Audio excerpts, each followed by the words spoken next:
power consumption and efficiency was already pretty great in the Arculi S. The Arculi M now also is rather efficient.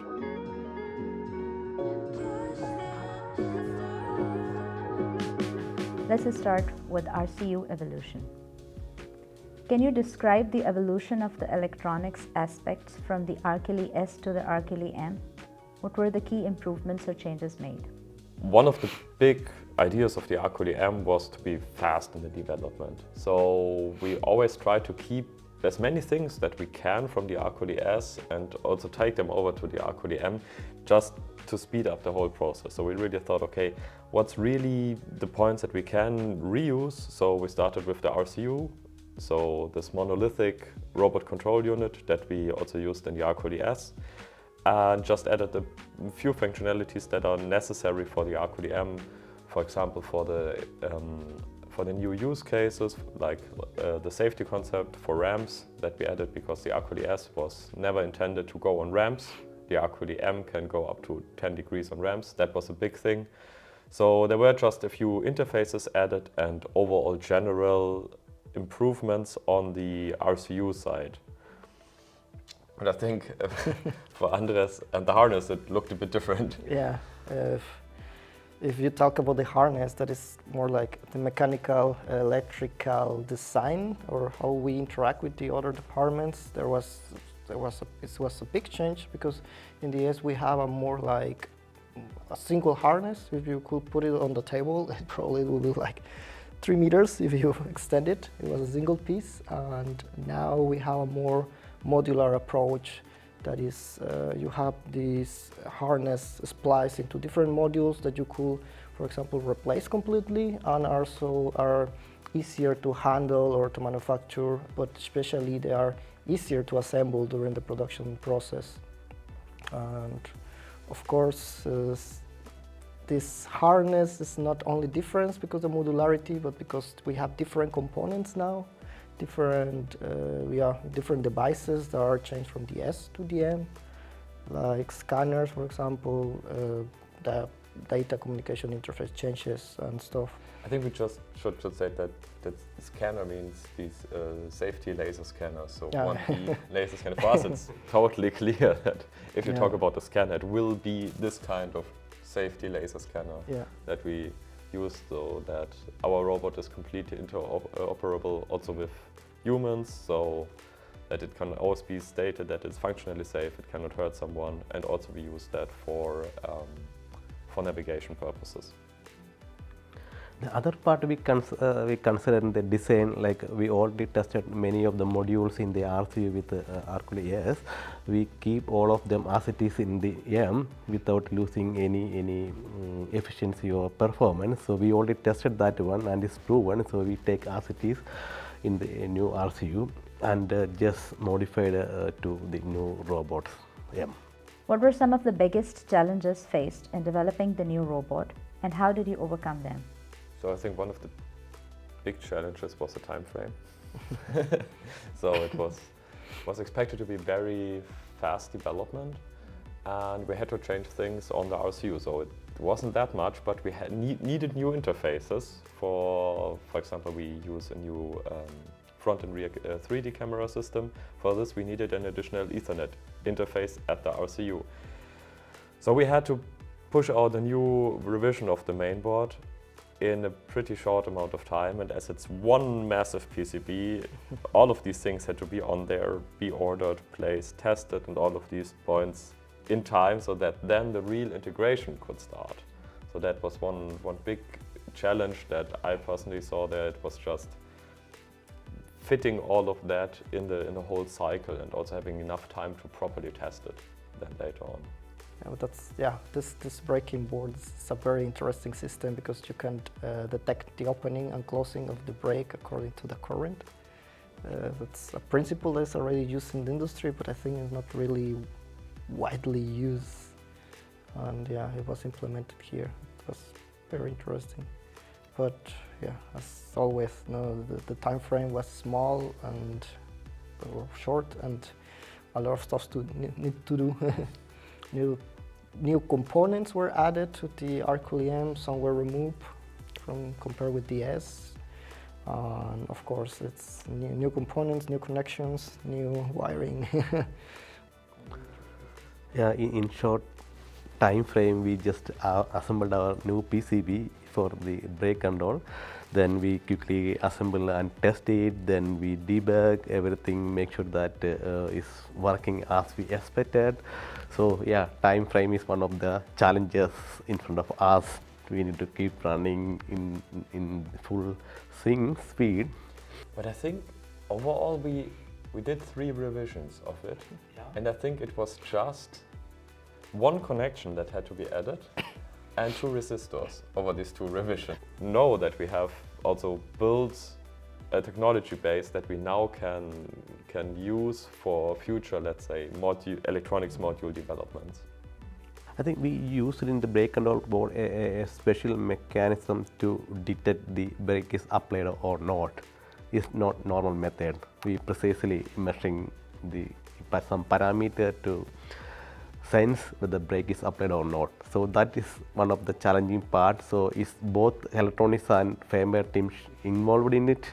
So the testing phase also a bit challenging to achieve this.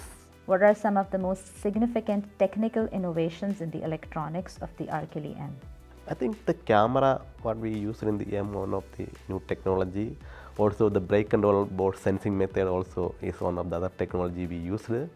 We also updated our safety scanner system, so now we just, with these we enabled, because we've got way more precise laser data, and that enables then the whole software stack to be way better in localization, so that we're better in the navigation in the system, and that this works more, let's say, robustly. I think one other point is not a big technical idea, but we changed the LED light.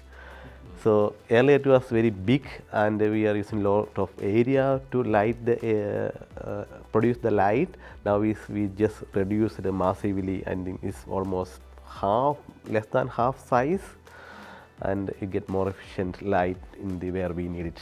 In this new project, we use a different approach for designing the harness. Now it was completely a CAD approach. In the past, we had prototype a harness. We will have prototype a harness for the robot, and then document lengths, and then estimate cutting lengths for wires, and then make a bill of materials of what we use or what we have.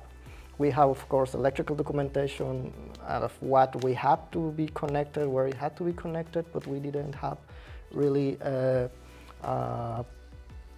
already documentation of how this needs to be built.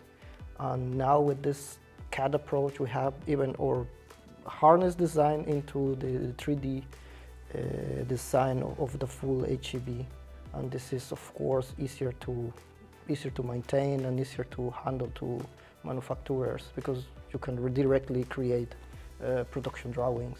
Yeah, I think this Arcali M, the approach is for wire harnesses is we can just remove some part entirely for testing or modification. So I think this not implemented in S. So this is one of the new method we approached in the Arcali M. That's really useful for in all cases, even testing, in production, yeah, even in the real use case, maintenance or something is really useful for that one. It was mainly, I think, designed for production, so that we can pre-assemble modules. That was the main idea. But then we just realized it also has quite some other advantages. So now you can just exchange parts. So if something breaks in the field, we can just ship one part over, exchange it, and be done with it. Now we are more in this approach, like make it easier to maintain, make it easier to produce, make it easier to assemble and to keep on the field maintenance or repairing. So if one reset button is not working, just remove the panel, place a new one, and then investigate what's the problem with this button. A robot is just such a complex thing. So we call it always integration phase. First time the robot is built, and then we put everything together. And then we just realize all of the interconnections of everything. There were tests up front, but your tests are never complete until you have a complete robot there. And to be able to speed up this process, which with each single robot that I saw just took a long time, and this time just more people could work on it in parallel. to really speed up this process, because that's one of the key points where really the speed is to be found. Yeah. How have power management and efficiency been improved in the new electronics setup? Biggest point there that we added was a deep sleep feature, so that the robot can actually, by a remote command, bring its power consumption extremely low and then also restart itself on a remote command. That all comes from the fleet manager then. Except for that, I think the power consumption and efficiency was already pretty great in the Arcoli S, so the Arcoli M now also is rather efficient. We have our completely self-designed inverter systems. So these are, as it turned out, very power efficient. There could be some more improvements. I think one improvement is to speed up the lift timing. So we just increase the speed of lift, so in that way we just save some operation timing, and also some circuitry we just changed it with a proper DC converters, which some coefficient can be saved over there. So we designed for higher power, but we really don't require that one. Those sections we just redesigned. There we save some power. Yeah, because in the end the Arcoli M weighs nearly twice of what the Arcoli S did, and it can lift more, so there's more stuff being moved around. Now let's discuss the integration of mechanics with electronics. How do the robot's mechanics and electronics integrate to enhance performance and reliability in the new model? Well, the main example, or I think the biggest one, is the harness. From a big, fully integrated harness to a modular approach. And all that design, of course, it came from first from an electric design that contemplates all the components you have there, estimating wires, cross-sections, cables, all the signals that need to go. And yeah, I think it was the biggest work we had together with the mechanics, because now, as I mentioned before, now it's fully integrated into our CAD system for the robot. Another big point which then came up with the modular approach was that it actually made the EMC, so electromagnetic compatibility, harder. So we have to obey some limits on how much the robot is allowed to radiate. And we've managed to do this all with the Arcoli S. We passed also official certification in an accredited lab. And now everything is larger and we have more connectors where the wires are pulled apart from each other for easy access, and also more interconnections in the single parts, so that it's not one single structure that works as a shield. So that was then challenging to come up with a system which still fully fulfills all of the requirements of the modular approach, but still also doesn't ruin the EMC capabilities of the whole robot. One other part is like where we placed a small PCB in different part of the robot for lighting, and also there we need to fix some position to place this existing PCB, and we change some camera lighting PCB, that also in new shape. They want to place it proper angle and other things. And I think mounting the battery also one of the biggest part with the electromechanical integration. Let's talk about the lessons learned. What lessons learned from the development and the deployment of the Arcoli S were applied to the new model's electronics? If you want to be fast with the design, you need to parallelize the work. You cannot be blocking the next team with their work. If not, it's never going to work out.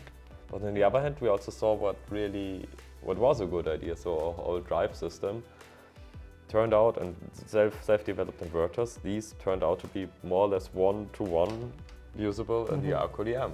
So it was in both cases. We had lessons learned which were not going that well, but really also we saw, oh, this is something that we do not have to change. Yeah. It's directly usable in the next robot. Just change some parameters because you are using different motors with some different physical characteristics, but that's all, and that's software. Yeah, and only for lifting. The drive motors they only have a stronger brake, but the rest is the same. It's the same.